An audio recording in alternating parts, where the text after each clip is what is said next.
इस मूवी की शुरुआत में हमें जंगल दिखाया जाता है जहाँ पर हम एक लड़के को दौड़ते हुए देखते हैं। वो काफी डरा हुआ लग रहा था, उसके चेहरे पर डर साफ नजर आ रहा था, जैसे कोई खतरनाक मॉन्स्टर उसका पीछा कर रहा हो। और इसके बाद सीन चेंज होता है और उस सीन में हम एक बस को देखते हैं जिसमें 5 बच्चे अपनी पिकनिक बनाने के लिए स्कूल ड्राइवर के साथ निकलते हैं। इन बच्चों के ड्राइवर का नाम जॉन होता है। ये सभी लोग बस में मजाक करते हुए जा रहे थे, जिसमें बताया जाता है कि आज रात चंद गिरे होने वाली है, जो कि सिर्फ 20 साल में एक ही बार होता है। जॉन इसे देखने के लिए काफी एक्साइटेड था, लेकिन बच्चों को उसकी कोई भी परवाह नहीं होती। अब हमें दिखाया जाता है कि ये रास्ता जंगलों से होकर जाता है, जहाँ थोड़ा दूर आगे जाने पर जॉन को अपनी गाड़ी रोकनी पड़ती है क्योंकि आगे जाने का रास्ता बंद होता है। यहाँ पर एक बहुत बड़ा पेड़ गिरा हुआ होता है और साथ ही यहाँ पर एक मशीन भी खड़ी थी, लेकिन इसमें कोई भी आदमी नहीं होता। ऐसा लग रहा था कि यहाँ पर वो लोग आए तो थे। अब इतनी दूरी तय करने के बाद जॉन को वापस जाने में सोचना बिल्कुल भी अच्छा नहीं लग रहा था, इसीलिए वो एक शॉर्टकट लेने का फैसला करता है, जो कि एक सही फैसला तो नहीं था,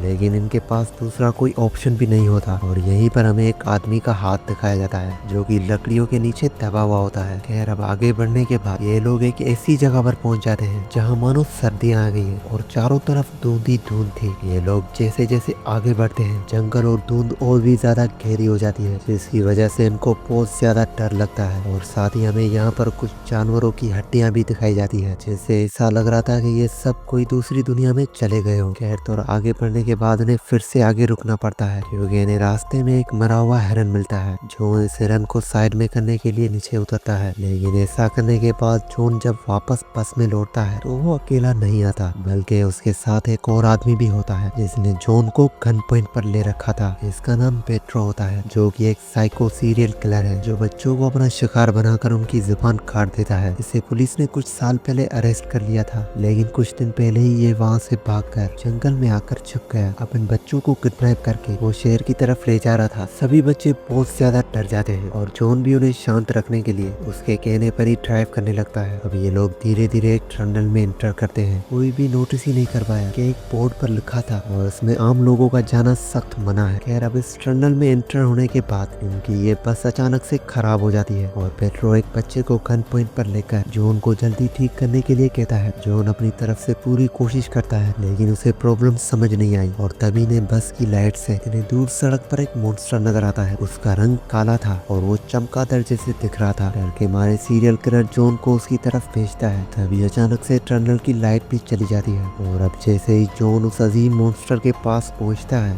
तो वो मॉन्स्टर एकदम से खड़ा हो जाता है और जॉन की जान ले लेता है। टनल में अंधेरा होने की वजह से कोई भी ठीक से कुछ देख नहीं पाता, लेकिन जॉन की दर्द भरी चीख से सभी डर जाते हैं और साथ ही सीरियल किलर पेट्रो बहुत ही ज्यादा डर जाता है। वो अभी यहाँ से निकलना चाहता था, लेकिन गाड़ी की चाबी जॉन के पास होती है। सीरियल किलर की हिम्मत नहीं होती बाहर जाने की और वो इन्हीं बच्चों में से एक को बाहर भेजता है। इनमें से एक लड़की बाहर जाती है जिसका नाम जैन होता है। वो जॉन की हालत देखकर बहुत ज्यादा डर जाती है क्योंकि उसके बॉडी की कंडीशन बहुत खराब थी। जैन को टनल के कोने पर वही मॉन्स्टर दिखता है, पर जैसे ही वो टॉर्च ऑन करती है तो वो मॉन्स्टर चला जाता है। लेकिन जैन समझ जाती है कि ये वही मॉन्स्टर है जिसने जॉन की जान ली थी। जैन भागकर वापस गाड़ी में आ जाती है। जो भी उसने देखा वो उन सभी को बताती है। अब रेजी उस चाबी से गाड़ी के इंजन को स्टार्ट करने की कोशिश करता है, लेकिन बस तो खराब हो चुकी थी। लेकिन तभी अचानक बस के ऊपर एक भारी आवाज सुनाई देती है। अब ये लोग बस में भी सेफ नहीं थे, लेकिन वहाँ पर पेट्रो अकेले नहीं मरना चाहता था, इसीलिए वो मॉन्स्टर का शिकार करने के लिए बस से उतर जाता है, लेकिन उल्टा उसकी ही जान चली जाती है। और ये बच्चे बस का दरवाजा बंद करके किसी तरह से अपने आप को बचाने की कोशिश करते हैं, लेकिन वो खतरनाक मॉन्स्टर अपने तीखे नाखूनों से बस का दरवाजा खोलकर बस के अंदर आ जाता है। अब ये सब डर के मारे सभी लोग चिल्लाने लगते हैं। वहीं दूसरी तरफ जो दूसरा दरवाजा था वो भी जाम हो गया था, वो दरवाजा भी नहीं खुल रहा था। अब इसी बीच चैन को याद आता है उसके लाइट दिखाने पर ये मॉन्स्टर भाग गया था और इस बार भी वो ऐसा ही करती है।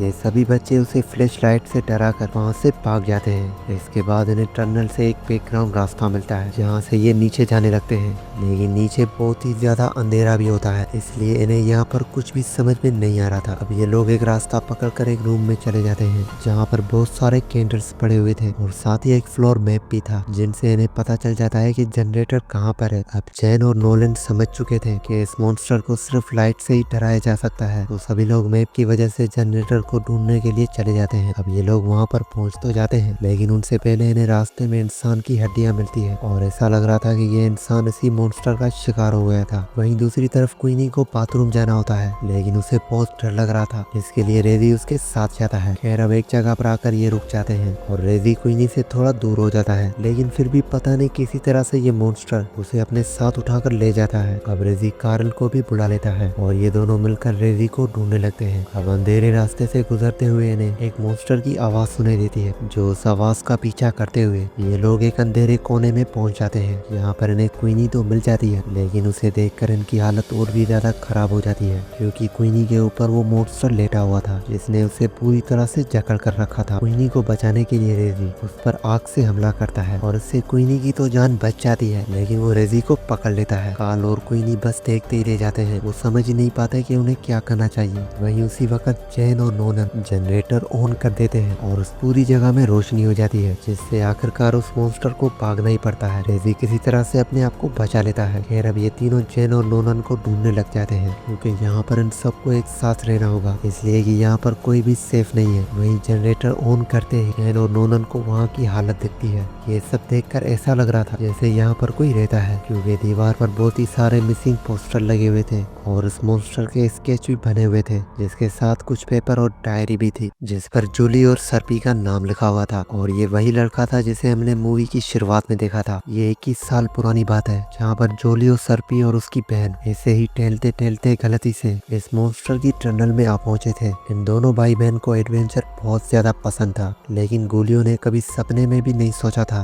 कि उसके बहन की जान ऐसे ही एडवेंचर में एक मॉन्स्टर से चली जाएगी। लेकिन उस वक्त उसकी बातों पर उसके पेरेंट्स ने और न ही पुलिस ने यकीन किया था, लेकिन जूलियो ने अपनी खोज जारी रखी।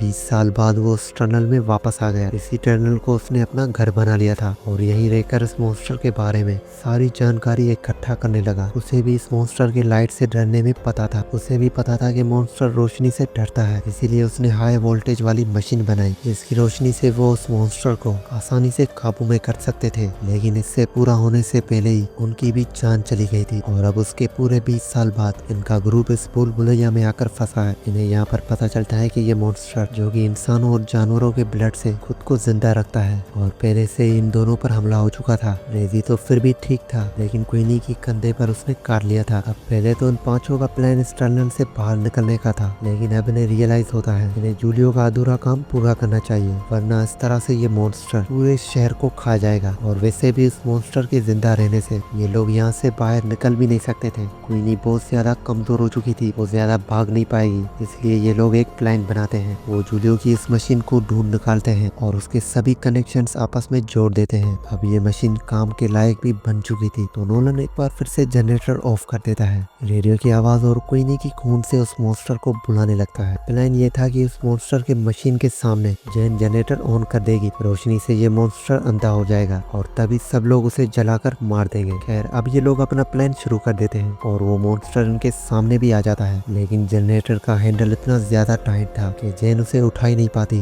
रेजी उस मॉन्स्टर के एकदम सामने था। अब नोलन उसे बचाने के लिए आवाज देके उसका ध्यान अपनी तरफ खींच लेता है। जैन भी नोलन को बचाने के लिए इसी तरह से आवाज करती है। अब एक बार फिर से ये इस मॉन्स्टर को खून से ललचाकर उस मशीन के पास लेकर आते हैं, जहाँ पर नोलन पूरी जान लगाकर उस हैंडल को खींचता है और अचानक हाई वोल्टेज रोशनी से पूरा कमरा भर जाता है और इस बार मॉन्स्टर की हालत बहुत ही ज्यादा खराब हो जाती है। तीनों लड़के मिलकर उस मॉन्स्टर पर हमला कर देते हैं और वो दो लड़कियां मैप फॉलो करते हुए बाहर निकलती है। बाहर सुबह हो चुकी थी और दिन की रोशनी में वो मॉन्स्टर इनको कुछ भी नुकसान नहीं पहुंचा सकता था। इन्हें लगता है कि शायद ये बच गई है, लेकिन इन्हें गलत साबित करते हुए उनके सामने मॉन्स्टर आ जाता है। जैन और क्वीनी डर जाती है, लेकिन असल में ये उनके प्लान का ही एक हिस्सा था। अब हम टनल के अंधेरे से तीनों लड़कों को हाथ में रोशनी लिए हुए इसी तरफ आते देखते हैं। अब इस मॉन्स्टर के सामने सूरज की रोशनी थी और पीछे आग की रोशनी। ये मॉन्स्टर इनकी जाल में पूरी तरह से फंस चुका था और ये सब मौका देखते हुए उस मॉन्स्टर को आग लगा देते हैं। ये मॉन्स्टर आग में जलकर उनके सामने ही मर जाता है और आखिरकार ये पांचों सही तरीके से उस टनल से बाहर निकल पाते हैं। अब क्वीनी का इलाज किया जाता है और ये लोग पुलिस को भी बताते हैं, लेकिन इन पर भी यकीन कोई भी नहीं करता। अब अगले दिन एक ऑफिसर यहाँ चेक करने के लिए आते हैं और उन्हें यकीन था कि यहाँ पर उन्हें कुछ भी नहीं मिलेगा, लेकिन टनल में एंटर होते ही उसी जानवर की घुरने की आवाज सुनाई देती है और अचानक उसका टॉर्च खराब हो जाता है